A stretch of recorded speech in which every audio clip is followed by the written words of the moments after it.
బాగా కాలినట్టుంది సార్, రగిలిపోతున్నారు, బగబగా మండిపోతున్నారు లోపల.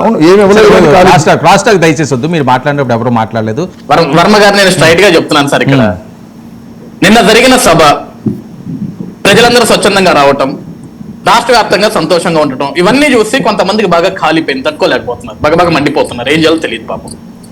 సరే ఇక్కడ వీళ్ళకి అమరావతి అన్నా రాజధాని అన్నా సరే అర్థం తెలియదు వీళ్ళకి.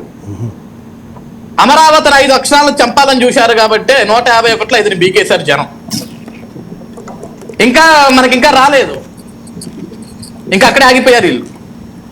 సార్ ఇక్కడ మోడీని తీసుకొచ్చారు, 100 కోట్ల రూపాయలు ఖర్చు పెట్టారు అంటే 5 ఏళ్లు జరిగిన విధ్వంసాన్ని చూసి ఆంధ్రప్రదేశ్ రాష్ట్రానికి పెట్టుబడులు పెట్టేదానికి ముందుకు రావాలంటే భయపడుతున్నారు సార్.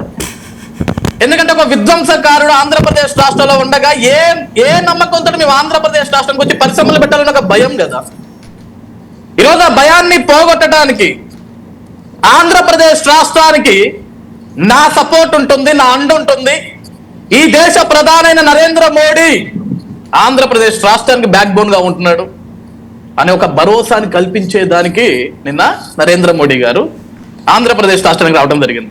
సార్ ఈ దేశంలో ఏం జరుగుతుందో మనందరికీ తెలుసు. ఉగ్రవాదుల దాడులు ఒక పక్క, ఆ హై టెన్షన్ లో ఉన్నప్పటికీ కూడా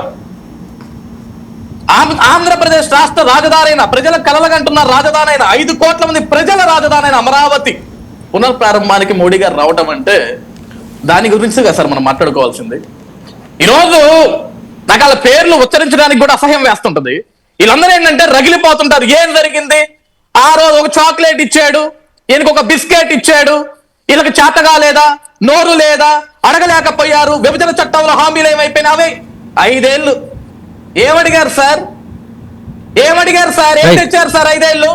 వర్మ గారు 2019 నుంచి 2024 వరకు, 2019 నుంచి 2024 వరకు కాదు అజయ్, ఇప్పుడు పరిస్థితి ఏంటి? గతం వదిలేయండి, ఇప్పుడు ఏంటి?